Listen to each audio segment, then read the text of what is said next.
न जाने क्यों दक्ष रोज दूध का गिलास फेंक देता। मुझे उसकी ये हरकत बहुत बुरी लगती। मैंने उसे कई बार मना भी किया और कहा कि जब मम्मी जी इतनी मोहब्बत से दूध लेकर आती हैं तो फिर उसे पी लिया करो, लेकिन वो बात ही नहीं मानता और उस दूध को फेंक देता। लेकिन आज मैंने सोच लिया था कि उसे दूध फेंकने नहीं दूंगी, बल्कि मैंने उसे दूध लेकर साइड पर रख दिया। उसने मुझसे कहा भी कि दूध गिरा दो, लेकिन मैंने कहा कि मैं भी गिराती हूँ, और फिर थोड़ी देर बाद मैंने वो दूध पी लिया। लेकिन मुझे खबर नहीं थी कि दूध पीने के बाद मेरे साथ। मेरा नाम साक्षी है और मैं 28 साल की औरत हूँ। मैं एक विधवा औरत हूँ और विधवा होने के बाद अपने ससुराल में ही रह रही हूँ। मेरी शादी 2 साल पहले ही अभय से हुई थी। अभय मेरी मम्मी की सहेली के रिश्तेदार थे। ये रिश्ता अभय की मर्जी और पसंद के मुताबिक हुआ था। हमारा इन लोगों से मिलना जुलना तो नहीं था, लेकिन एक और रिश्तेदार के घर पार्टी पर हमारी मुलाकात हुई। अभय को मैं पहली नज़र में ही अच्छी लगी थी। मेरी मम्मी वैसे भी मेरे रिश्ते के लिए बहुत परेशान थीं, इसलिए अभय का रिश्ता आते ही उन्होंने फौरन स्वीकार कर लिया। दरअसल मम्मी को खुद विधवा हुए बहुत साल हो गए थे। मेरे पापा का बचपन में ही देहांत हो गया था और उसके बाद मम्मी ने अकेले तनहा मेरी परवरिश की थी। मेरा और कोई बहन भाई भी नहीं था और मैं ही अपनी मम्मी की इकलौती औलाद थी, इसलिए मम्मी की खुशियों का इकलौता सहारा मैं ही थी। मम्मी ने छोटी मोटी नौकरियां करके मेरी परवरिश की थी। वो तो रब की कृपा थी कि अपना घर था, जिसके कारण काफ़ी आसानी रही। मैं जब 18 साल की हुई तो मम्मी ने मेरा रिश्ता देखना शुरू कर दिया, लेकिन लड़के वालों की बहुत ज़्यादा डिमांड थी। वो दहेज में हर चीज़ चाहते थे और मम्मी बेचारी एक आम घरेलू औरत थीं। छोटी मोटी मजदूरियां करके मुझे पाल रही थीं।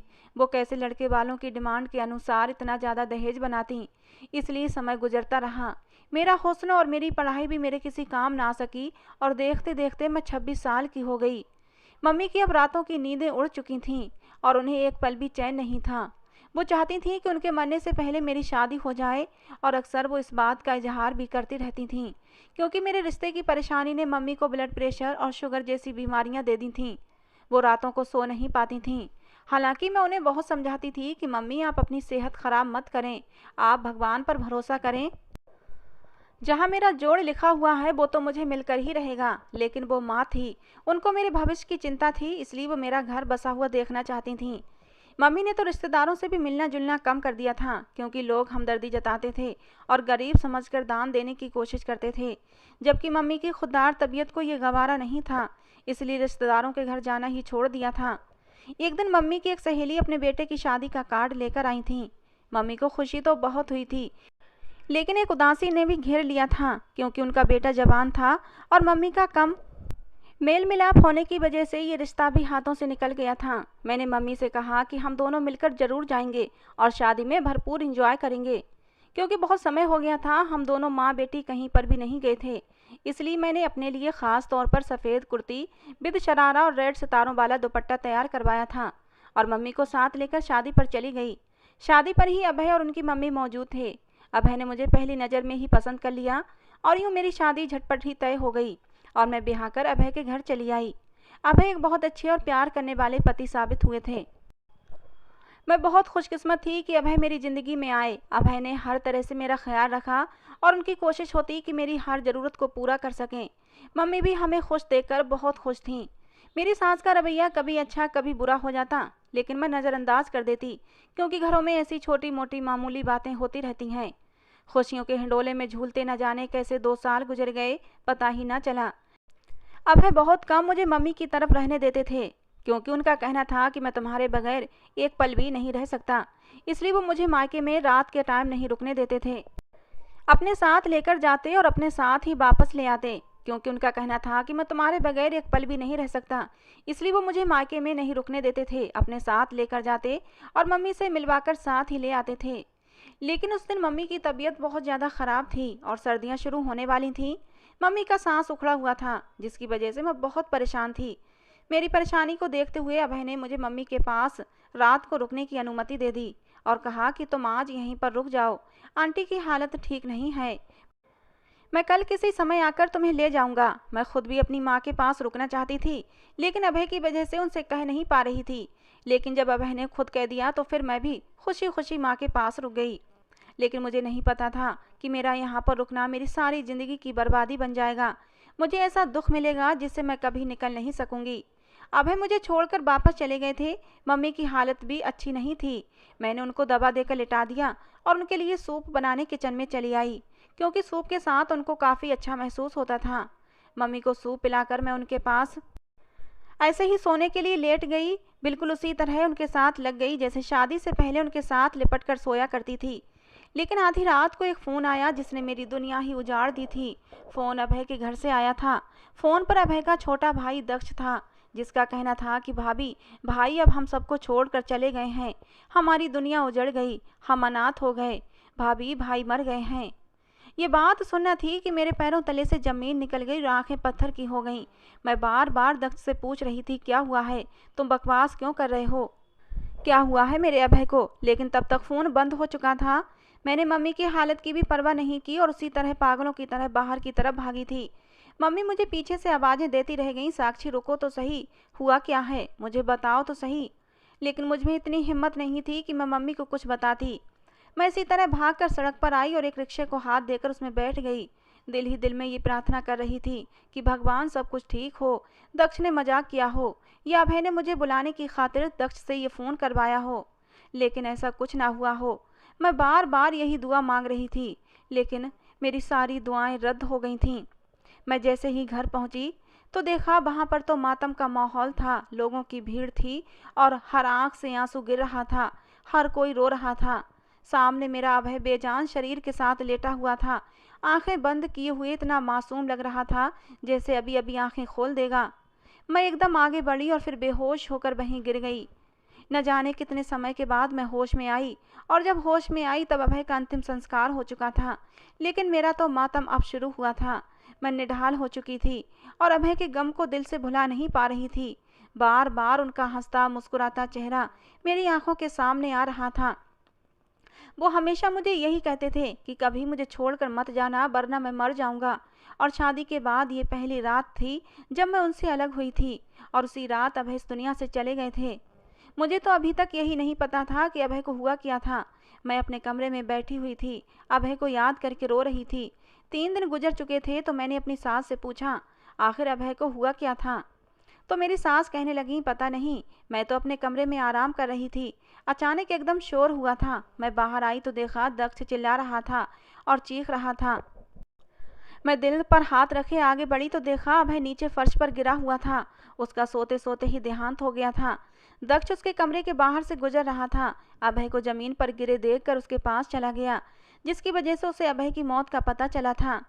मेरी सास रोते हुए कहने लगी और मैं खाली खाली निगाहों से उन्हें देखती रह गई। ऐसा लगने लगा जैसे अभय की मौत की मैं जिम्मेदार हूँ।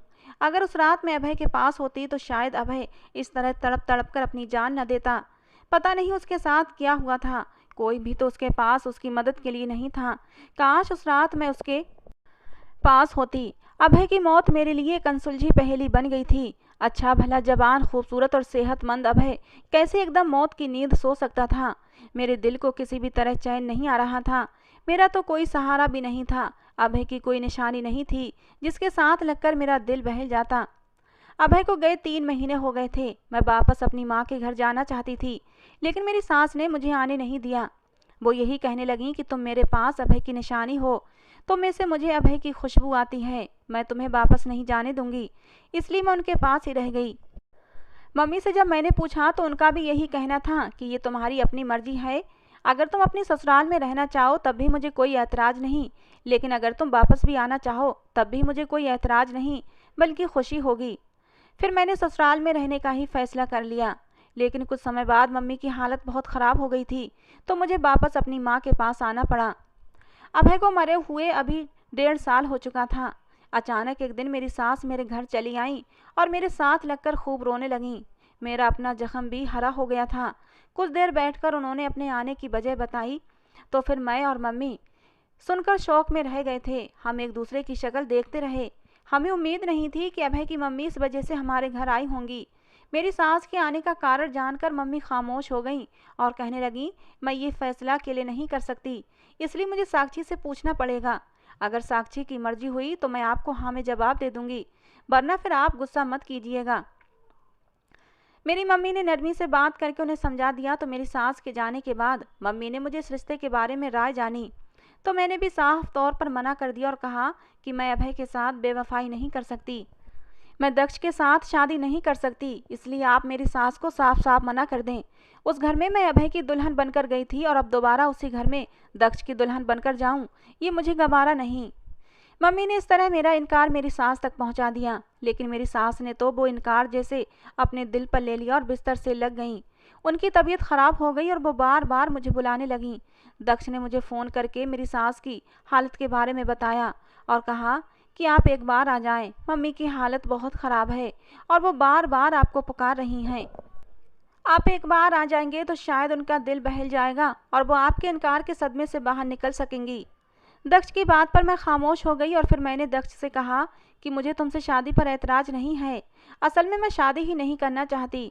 एक बार मैंने शादी कर ली है और दोबारा अब शादी नहीं करना चाहती।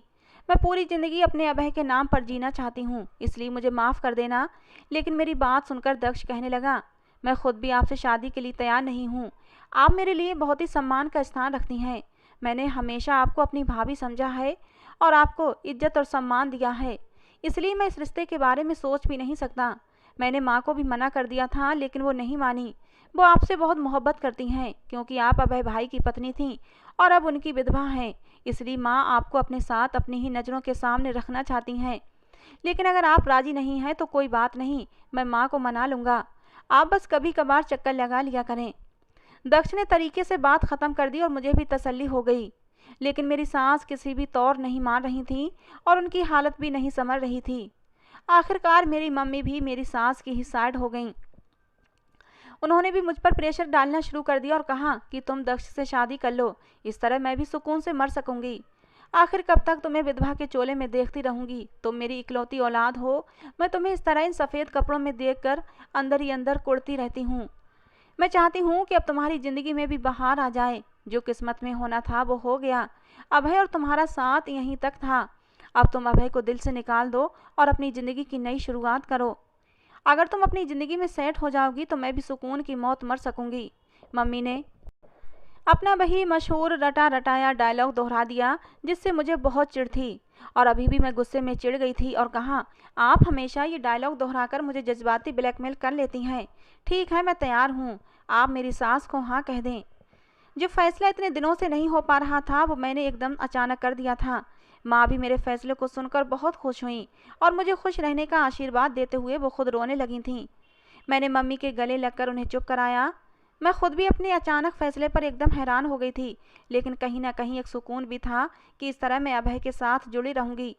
कल अगर मेरी माँ कहीं और मेरी शादी कर देती तो मैं अभय को इतनी आज़ादी से याद नहीं कर सकती थी, जिस तरह उनके अपने घर में उनके छोटे भाई के सामने कर सकती थी। और फिर वो घर अभय का था। उस घर से अभय की यादें जुड़ी हुई थीं। वो कमरा जिसमें मैं और अभय ने खूबसूरत पल गुजारे थे, वो कमरा मुझसे छिन जाता, लेकिन दक्ष से शादी करने के बाद वो घर हमेशा हमेशा के लिए मेरा हो जाना था। मैं अभय से हमेशा जुड़ी रहती, यही सब सोचकर मैंने ये फैसला दे दिया था। मम्मी ने सुबह होते ही मेरी सास को ये खबर पहुंचा दी थी और वो उसी दिन खुशी खुशी मिठाई लेकर मेरे पास चली आई और मेरा मुंह मीठा करवाया। शगुन के तौर पर कुछ पैसे मेरे हाथ पर रख दिए। मेरी सास ने बैठे बैठे ही 3 दिन बाद की शादी भी रख दी थी। मैं इतनी जल्दी तैयार नहीं थी, लेकिन मेरी सास कहने लगी, नेक काम में देर नहीं करनी चाहिए और मैं नहीं चाहती कि मेरी बेटी अब और ज़्यादा मुझसे दूर रहे। अपनी सास की इतनी मोहब्बत देखकर मैं निहाल हो गई और मैंने उनकी रजामंदी के आगे सर झुका दिया। शादी का दिन फाइनल हो गया था, इसलिए मेरी सास ने तैयारियां शुरू कर दी थीं, जबकि मैंने अपनी माँ को साफ मना कर दिया था कि वो किसी भी तरह की कोई तैयारी न करें, क्योंकि मेरे पास सब कुछ था और अब कौन सी मेरी पहली शादी थी। लेकिन मम्मी ने अपने तौर पर मेरे लिए फिर भी कुछ चीज़ें खरीद ली थीं। शादी का दिन भी आ गया और मैं शादी के सुनहरे जोड़े में दुल्हन बनकर तैयार बैठी थी और मुझे बार बार अभय की याद सता रही थी। वो मुझे इस तरह देखते तो खुशी से निहाल हो जाते थे। उन्हें मैं हमेशा सजी बनी और साफ सुथरी अच्छी लगती थी। वो मुझे यही तो कहते थे कि मैडम जी तैयार रहा करो, मैं तुम्हें खुश और तरोताज़ा देखना चाहता हूँ। और आज इस मौके पर उनकी याद सता रही थी। मेरी आंखों से आंसू बह निकले। मैं दक्ष की पत्नी बन चुकी थी अब, और दक्ष के साथ विदा होकर उस घर में वापस आ गई। मुझे नहीं मालूम था कि दक्ष इस रिश्ते पर राजी था या नहीं, लेकिन वो मुझे जरा चुप चुप सा लगा था। इससे पहले तो दक्ष के साथ मैं काफ़ी सहज थी। दक्ष भी मुझसे काफ़ी बातें कर लिया करता था, लेकिन अब रिश्ता बदल गया था, इसलिए कुछ अंदाजा नहीं था कि आगे हम एक दूसरे के साथ कैसे व्यवहार करने वाले हैं। इस घर में मेरी हैसियत तो एक बहू की ही थी, लेकिन अब मेरा कमरा बदल चुका था। पहले मैं अभय के कमरे में थी और अब मैं दक्ष के कमरे में आ गई थी। आज की रात मेरी सुहाग रात थी, लेकिन दिल में कोई उमंग नहीं थी, बल्कि मुझे बहुत अजीब सा लग रहा था। दक्ष कमरे में आया तो मेरा दिल उछलकर गले में आ गया। मैं जल्दी से सिमट कर बैठ गई। दक्ष भी मेरे करीब ही बैठ गया। मैंने सोच लिया था कि दक्ष से बात करूंगी कि वो मुझे कुछ दिन का समय दे। मैं इस रिश्ते को पहले दिल से स्वीकार करना चाहती थी, लेकिन दक्ष ने बेकरारी से मेरा हाथ पकड़ लिया। मैं उसकी इस हरकत पर दंग रह गई। मुझे उससे बिल्कुल भी ये उम्मीद नहीं थी कि वो इतनी जल्दी कैसे भाभी और देवर के रिश्ते को भूल सकता है। भले ही मैं अब उसकी पत्नी थी, लेकिन कल तक मैं उसकी भाभी थी। मैंने जल्दी से अपना हाथ दक्ष के हाथ से छुड़ा लिया। दक्ष कहने लगा, साक्षी, अब आप मेरी पत्नी हैं, आप पर मेरा पूरा हक है, मुझसे यूं दूर न रहो। ये कहकर दक्ष मेरे और करीब सरक आया। इससे पहले कि वो अपने पति होने का हक पूरा करता, एकदम ऐसा लगा जैसे दक्ष को करंट लगा हो। वो बिदक कर पीछे हटा था। उसके चेहरे पर डर सा दिखाई दे रहा था। ऐसा लग रहा था जैसे उसने कोई अचानक से भूत देख लिया हो। उसकी आंखें फटी की फटी रह गईं। वो जल्दी से जाकर सोफे पर बैठ गया। मुझे समझ नहीं आ रहा था दक्ष की ऐसी हालत क्यों हो रही थी। और फिर दक्ष मुझे खुद ही कहने लगा कि आप बेड पर सो जाएं और मैं सोफे पर सो जाता हूँ। मुझे भी इस बात पर कोई ऐतराज नहीं था, बल्कि इस बात का मुझे सुकून था, क्योंकि मैं खुद उससे बहुत झिझक महसूस कर रही थी। इसलिए मैं चुपचाप उठी और अपने कपड़े बदल लिए और फिर सोने के लिए लेट गई। मुझे यहाँ पर नींद नहीं आ रही थी। बार बार अभय का ख्याल दिमाग पर छा रहा था। ऐसा लग रहा था कि जैसे मैंने अभय से बेवफाई की है और वो मुझसे शिकवा कर रहे हैं। मैं ख्यालों ही ख्यालों में उनसे माफ़ी मांग रही थी। दक्ष तो न जाने कब का सोफे पर सो चुका था, लेकिन मेरी आंखों से नींद कोसों दूर थी।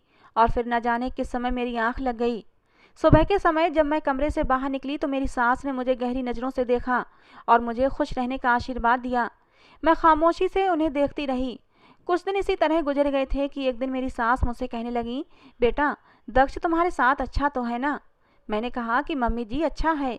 तो कहने लगी, क्या तुम दोनों के बीच पति पत्नी वाला संबंध बन गया है या नहीं? अपनी सास की बात सुनकर मैं शर्म से पानी पानी हो गई और सर झुका दिया। मेरी सास भी जैसे समझ गई और कहने लगी, तुम चिंता मत करो, दक्ष तुम्हारी तरफ जरूर झुकेगा। दरअसल दक्ष इस रिश्ते पर राजी नहीं था। मैंने अपनी खुदगर्जी में उसको तुमसे शादी पर राजी किया, लेकिन देखना, एक दिन वो जरूर तुम्हारी तरफ आएगा और तुम्हें एक अच्छे और सच्चे पति जैसी मोहब्बत देगा। मैंने अपनी सास की बात सुनकर सर झुका दिया। दक्ष और मेरी शादी को 10 दिन गुजर चुके थे, लेकिन शादी की पहली रात दक्ष जिस बेकरारी से मेरे पास आया था, अब वो बेकरारी ख़त्म हो चुकी थी। अब दक्ष मेरे करीब नहीं आता था, वो मुझसे दूर दूर रहता था। ऐसा लगता था कि जैसे वो मेरे करीब तो आना चाहता है, लेकिन पता नहीं उसे कोई चीज़ रोक रही हो। दक्ष की हालत अब मुझे अजीब सी लगने लगी थी। वो रात को अचानक उठकर बैठ जाता और बहुत देर तक कमरे में इधर उधर टहलता रहता। मैंने उससे पूछा भी, लेकिन उसने मुझे कुछ नहीं बताया। तंग आकर एक दिन मैंने अपनी सास से बात की। मेरी सास ये सब सुनकर हैरान रह गईं। उन्होंने पूछा, क्या दक्ष ने तुम्हें एक बार भी हाथ नहीं लगाया? तो मैंने सर झुका दिया और वो मेरी चुप का मतलब समझ गईं। मेरी बात सुनकर मेरी सास भी परेशान हो चुकी थीं। शादी को 10 दिन गुजर चुके थे, लेकिन हम दोनों के बीच पति पत्नी वाला कोई संबंध नहीं बना था। मेरी सास किसी सोच में डूब गई थीं। उसी रात मेरी सास ने दक्ष को अपने कमरे में बुलाया था। पता नहीं दोनों माँ बेटा कमरे के अंदर क्या मीटिंग कर रहे थे। और फिर अगली रात जब मैं कमरे में चली गई तो मेरी सास कुछ देर बाद ही दूध का गिलास लेकर आई, जिसमें केसर मिला हुआ था। कहने लगी, ये दक्ष को पिला देना, उसका दिल तुम्हारी तरफ जरूर झुकेगा, उसके दिल में तुम्हारे लिए मोहब्बत बढ़ेगी। मैंने उनकी बात सुनकर सर हिला दिया और दूध साइड टेबल पर रख दिया। कुछ देर बाद ही दक्ष भी कमरे में आ गया था और मैंने उसे कहा कि ये दूध पी लो, लेकिन दक्ष अजीब सी हरकत करने लगा। उसने वो गिलास उठाकर बाथरूम में फेंक दिया। मैं उसकी इस हरकत से हैरान रह गई। मैंने उसे कुछ नहीं कहा। सुबह नाश्ते की मेज पर अचानक मेरी सास ने दक्ष से पूछा, क्या तुमने दूध पिया था? तो वो कहने लगा, नहीं, भाई ने सपने में आकर मना कर दिया था, तो मैंने उसे नहीं पिया। दक्ष ने इतनी रुखाई से जवाब दिया कि मैं चुप की चुप रह गई थी, जबकि मेरी सास भी खामोश हो गई। अब रोज ही ऐसा होने लगा था। मेरी सास केसर मिला दूध मुझे कमरे में पकड़ा देती और कहती कि दक्ष को पिला देना, लेकिन मैं दक्ष से कहती तो वो दूध नहीं पीता, उल्टा उसे बाथरूम में फेंक देता। मुझे दक्ष पर अब गुस्सा आने लगा था। कि आखिरकार वो ऐसा क्यों करता है। और अब मुझे अपनी सास पर भी गुस्सा आता कि अगर वो दूध नहीं पीता तो वो उसे ना दिया करें। इस तरह रोज दूध को फेंकने से क्या फायदा। लेकिन मेरी सास भी रेगुलर दूध का गिलास कमरे में रख जाती और दक्ष भी रेगुलर दूध गिरा देता। उस दिन तो मैं दक्ष के साथ इस बात पर लड़ पड़ी थी। दक्ष, ये जो तुम कर रहे हो बहुत गलत बात है। आखिर मम्मी जी इतनी मोहब्बत से तुम्हें दूध का गिलास देकर जाती हैं और तुम हो कि उसे गिरा देते हो। कितनी बुरी बात है। इस तरह दूध का अपमान होता है। खाने पीने की चीज़ों का सम्मान करना चाहिए। और फिर मम्मी का भी दिल टूटता है। दक्ष कुछ पल तक खामोशी से मुझे देखता रहा और फिर कहने लगा, मैंने आपको पहले ही कहा था कि भाई ने सपने में आकर मुझे मना किया है कि दूध मत पीना। इस वजह से मैं दूध नहीं पीता और ना ही कभी पीऊँगा। मम्मी को यह भी बात समझना चाहिए, लेकिन न जाने क्यों वो नहीं समझती। दक्ष रूखा सा जवाब दे गया तो मैं भी चुप हो गई। मुझे समझ नहीं आ रहा था दक्ष के साथ आखिर समस्या क्या है। दक्ष ने मुझसे शादी तो कर ली थी, लेकिन अभी तक हमारे बीच कोई भी रिश्ता पैदा नहीं हो पाया था। जो शादीशुदा जोड़ों में रोमांस पाया जाता है वो मेरे और दक्ष के बीच नहीं था। मैंने भी कोशिश नहीं की थी और कुछ वो भी मुझसे अजनबी सा बना रहता था और मैं भी उसे दूरी बनाए रखती थी। पहले हमारा जो संबंध था वो देवर भाभी का था, अब तो वो नहीं रहा। पहले कम से कम मैं भाभी होने के नाते उससे काफ़ी बातचीत कर लिया करती थी और वो भी मुझसे काफ़ी बातें किया करता था। लेकिन अब वो देवर भाभी वाला रिश्ता ख़त्म हो गया था, इसलिए मुझसे वो बातें भी नहीं करता था। अब जब भी मुझसे बात करने की कोशिश करता तो उसके शब्दों में एक झिझक सी होती थी और मैं भी उससे बात करते हुए झिझक महसूस करती थी। उन्हीं दिनों मुझे बुखार हो गया, मौसम बदल रहा था तो मैं भी उसकी लपेटे में आ गई। नजला, जुकाम और बुखार ने मेरी हालत पतली कर दी थी। मैं ज़्यादातर कमरे में पड़ी रहती। 2 दिन तक मुझे कुछ होश नहीं था। मेरी सास और दक्ष ने मेरा बहुत ख्याल रखा और तब मेरी तबीयत संभली तो मैं हवा बदली के लिए अपनी मम्मी की तरफ आ गई। मेरी सास ने मुझे खुशदिली से अनुमति दे दी थी। मम्मी की तरफ आकर भी मेरी तबीयत पर सुस्ती छाई रही। मम्मी मुझे कभी कुछ बनाकर खिला रही थीं और कभी कुछ खिलाती, लेकिन मेरा दिल कुछ भी खाने को नहीं कर रहा था। इस बुखार ने मुझे अंदर तक निचोड़ कर रख दिया था। 1 हफ्ता बीमारी से लड़ते लड़ते आज मेरी तबीयत कुछ संभली थी तो मैंने सोचा अपनी पुरानी सहेली पूनम से मिलकर आती हूँ। मम्मी से जब मैंने पूनम के बारे में पूछा तो वो कहने लगी, हाँ कल उसकी माँ मुझे मिली थी, वो भी इधर ही आई हुई है, तुम जाकर मिलाओ, अच्छा है तुम्हारा दिल बहल जाएगा। मैं पूनम से मिलने चली आई। पूनम मुझे सामने ही मिल गई। वो मुझे देखकर बहुत खुश हुई। मैं भी तुम्हारे बारे में ही सोच रही थी और तुमसे मिलने के लिए आज आने वाली थी। चलो अच्छा हुआ तुम आ गई। कितने दिन हो गए थे हम मिलकर नहीं बैठे। पूनम ने मुझे देखकर मेरा बहुत ही अच्छे से स्वागत किया था।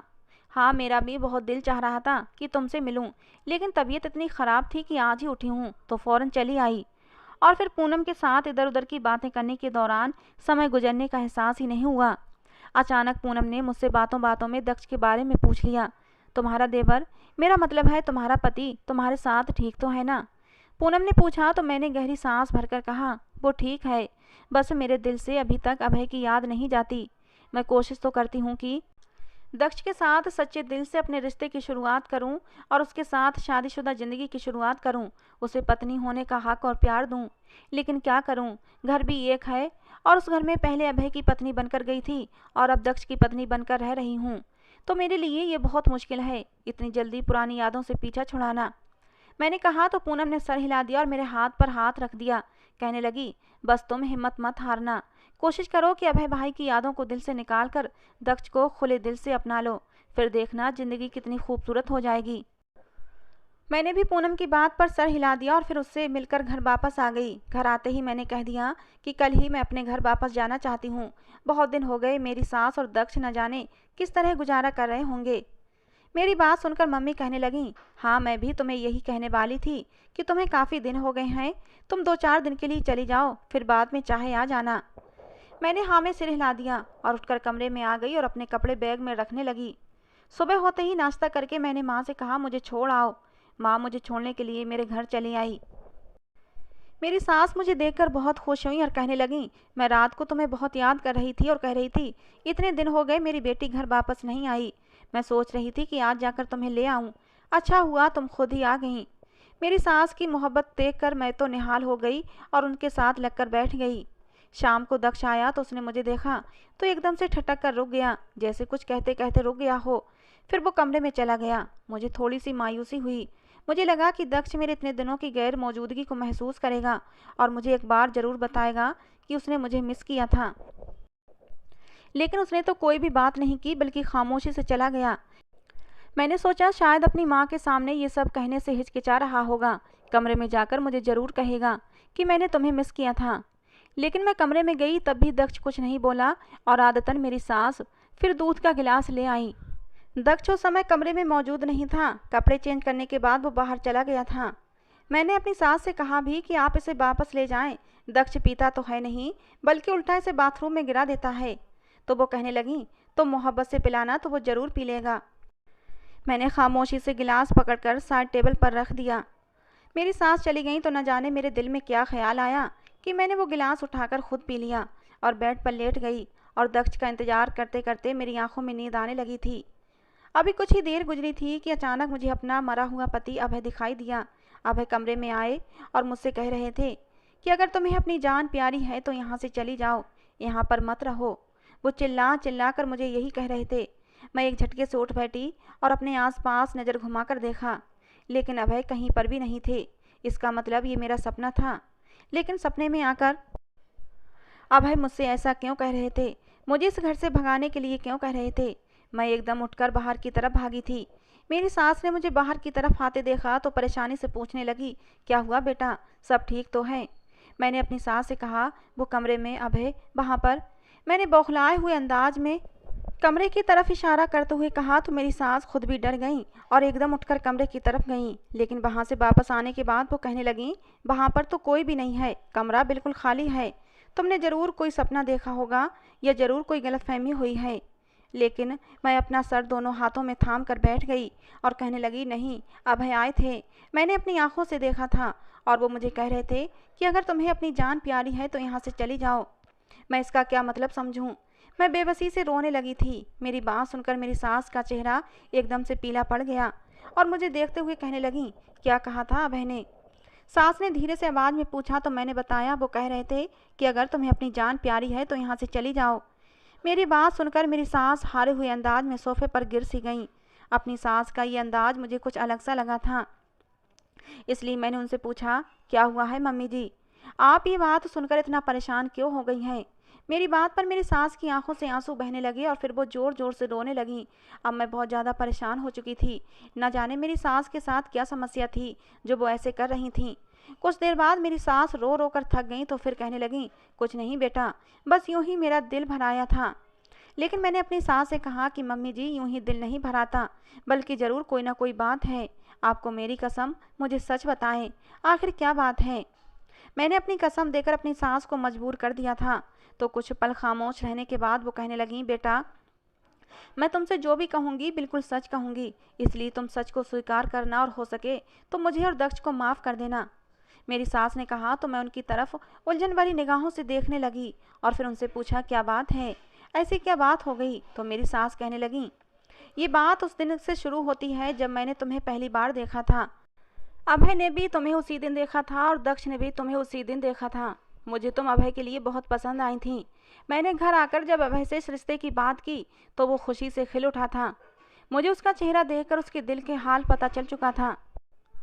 इसलिए जब हम दोनों माँ बेटा ये बात कर रहे थे तो दक्ष भी वहाँ पर चला आया। मैंने दक्ष को भी अपनी खुशी में शामिल करना चाहा, लेकिन उसका चेहरा बुझ सा गया था और उसकी आंखों की चमक एकदम ख़त्म हो गई थी। मैंने अपनी खुशी में महसूस ही नहीं किया और यूं अभय का रिश्ता तुम्हारे लिए मांगने चली आई। जब मैंने रिश्ता पक्का होते ही जल्दी जल्दी शादी पर जोर दिया और तुम दोनों की जल्दी ही शादी भी करवा दी। लेकिन मुझे नहीं मालूम था कि ये मेरी कितनी बड़ी गलती है। मेरा बेटा दक्ष इस बात को अपनी कितनी बड़ी हार समझेगा। दक्ष ने जब तुम्हें उस दिन शादी पर देखा था तो तुम उसे अच्छी लगी थी और तुम्हें अपनाने का फैसला कर बैठा था। वो मुझसे तुम्हारे बारे में बात करना ही चाहता था, लेकिन इससे पहले ही मैंने अभय के लिए तुम्हें पसंद कर लिया। दक्ष ने दोबारा ये बात फिर मुझे नहीं कही थी और खामोश हो गया था। उसने दिल ही दिल में अपनी मोहब्बत दबा ली थी। उसका ख्याल था कि शायद समय गुजरने के साथ साथ ये बात खुद ब खुद ख़त्म हो जाएगी। लेकिन जब तुम शादी करके हमारे घर आ गई तो हर समय उसकी निगाहों के सामने रहने लगी। दक्ष की प्यासी नज़रें तुम्हारे चेहरे को देखती रहती थीं और तुम इस बात से बेखबर थीं। इसलिए जब मैंने महसूस किया कि दक्ष तुम्हें पसंद करता है तो मैंने उसे बहुत डांटा और बहुत बुरा भला कहा और उसे समझाया भी कि ये ख्याल अब दिल से निकाल दो, क्योंकि साक्षी अब तुम्हारी भाभी बन चुकी है और उसकी तरफ इन नज़रों से मत देखो, बल्कि उसे सम्मान की नज़रों से देखो। लेकिन दक्ष मुझसे बहुत लड़ा। मेरी बात सुनकर वो गुस्से से बिखर गया था। आपने मेरे साथ बहुत ज्यादती की है। जब भी कोई अच्छी चीज़ होती है आप हमेशा भाई को दे देती हैं, और आज भी आपने ऐसा ही किया है मेरे साथ। मेरे दिल की खुशी, मेरी मोहब्बत आपने उठाकर भाई की गोद में डाल दी।